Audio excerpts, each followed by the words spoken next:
Bonjour, l'association Mémoire traumatique et victimologie a 10 ans et je suis très honorée d'être associée à ce colloque à l'occasion de cet anniversaire. Et permettez-moi de prendre un temps pour témoigner de ma plus grande admiration à Muriel Salmona. Muriel Salmona, c'est un médecin très engagé sur ces sujets de la mémoire traumatique, mais aussi des effets post-traumatiques liés aux violences, qu'elles soient violences sexuelles évidemment. Elle est pour ses patients, et j'ai pu le mesurer en les rencontrant, une personne qui leur permet de revivre, parfois de survivre. Et j'ai pu constater la proximité entre ces hommes et ces femmes et le docteur Salmona, et j'ai pu mesurer combien le lien qu'elle avait tissé de conseils, de soutien, de réconfort parfois, était essentiel à la reconstruction de ces hommes et de ces femmes. Et pour ça, bravo. Mais je voudrais aussi saluer le travail qu'elle fait en tant qu'experte dans ces domaines-là pour contribuer à alimenter la réflexion des élus, qu'ils soient parlementaires comme moi ou qu'ils soient effectivement euh, des élus territoriaux, locaux, et toute personne qui a besoin de réfléchir à ces problématiques et qui n'a pas toujours l'expertise dont disposent les spécialistes comme Muriel. Donc, docteur Salmona, merci de m'associer à cet événement. Merci de contribuer au soutien des victimes, que je salue pour celles que je connais, et puis au soutien des politiques finalement, comme je l'ai dit tout à l'heure. Alors je devais être à vos côtés et je devais vous dire tout cela directement à Bourg-la-Reine au sein de votre colloque. Et puis l'actualité législative fait que ce jeudi arrivent en hémicycle 2 propositions de loi sur les féminicides pour la première et les violences aux femmes, et sur l'impact de ces violences sur les enfants, la famille et la protection de ces enfants.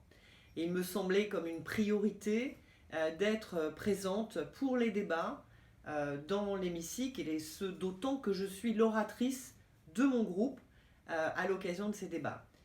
Ces débats démarreront à 9h30 ce matin et se termineront, je pense, très tard dans la soirée, et donc incapacité totale pour moi de vous rejoindre. Donc je suis désolée, mais je vais vous dire quel est mon sentiment.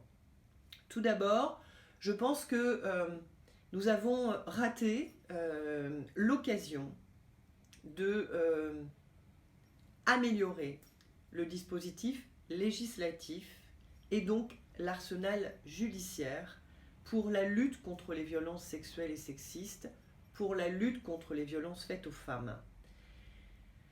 En effet, nous avons adopté en août 2018, l'année dernière, un texte qui aurait dû faire l'unanimité des bancs de l'Assemblée et qui aurait dû faire l'unanimité des associations. Ce texte avait été présenté par le président Emmanuel Macron à l'Élysée dans le cadre d'un très gros événement le 25 novembre 2017, au cours duquel il a déclaré la lutte contre les violences sexuelles et sexistes comme l'un des piliers de son quinquennat, donnant énormément d'espoir à tous ceux qui avaient à travailler ou qui avaient à témoigner sur ces thématiques-là. Et puis, ce texte est arrivé disposant de 5 articles seulement, dont un lié au titre, ce qui signifie que ce texte n'avait pas d'ambition. Les différents articles dont il était question n'étaient pas des articles optimisés, n'étaient pas des articles qui allaient jusqu'au bout de l'enjeu et jusqu'au bout des attentes de ceux qui travaillent dans ce domaine des violences sexuelles et sexistes. Alors, nous avons essayé de l'enrichir, je le redis, avec une large majorité des bancs soucieux de travailler en ce sens, avec un soutien de l'ensemble des associations. Et puis malheureusement, la ministre Nicole Belloubet, garde des Sceaux, et la secrétaire d'État Marlène Schiappa n'ont pas entendu les témoignages, n'ont pas entendu les experts, n'ont pas entendu les amendements qui permettaient d'enrichir et d'améliorer ce dispositif législatif. Je le regrette vraiment parce qu'il aurait été l'occasion pour Marlène Schiappa de réunir dans un espace transpartisan l'ensemble de ceux et celles qui se battaient pour ce sujet. Elle n'a pas su le faire et c'est très regrettable. L'occasion a été manquée. Dommage. Et ce d'autant que l'hypercommunication qui a été faite sur cette thématique, l'hypercommunication de la secrétaire d'État sur les plateaux de télévision et dans les radios, et puis associé au mouvement MeToo, associé au mouvement Balance ton porc, ont libéré la parole des femmes. La conséquence est qu'aujourd'hui nous avons un nombre record de féminicides, 117 ce matin, dont hier une femme qui a été tuée par balle par son compagnon avec sa petite fille de 8 ans. Tout cela n'est plus acceptable. Il faut que nous nous donnions les moyens, de protéger ces victimes, de protéger ces femmes victimes de violences. Il faut aussi que nous éloignions mieux, plus vite les auteurs et surtout qu'ils soient sanctionnés fortement afin que le crime passionnel, qui était appelé ainsi il y a encore 10 ou 15 ans, ne soit plus l'alpha et l'oméga de ces relations de compagnons à conjointes.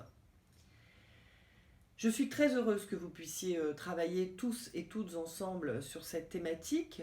J'appelle de mes voeux que vous puissiez nous remettre les minutes ou le compte-rendu de ce colloque afin que nous puissions nourrir notre réflexion. Alors pour jeudi, le débat dans l'hémicycle, évidemment, que je ferai avec ce que m'a déjà fourni l'ensemble des experts, m'ont déjà fourni l'ensemble des experts qui sont à vos côtés, et notamment Muriel Salmona. Pour autant, nous aurons à continuer à travailler sur cette thématique et je compte sur le compte-rendu, évidemment. Je vous souhaite à tous et à toutes un bon colloque.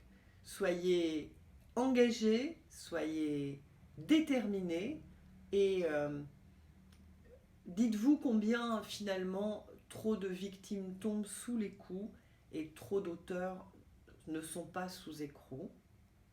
Je vous souhaite à tous et à toutes une bonne continuation et il me tarde de vous retrouver dans l'institution de l'Assemblée.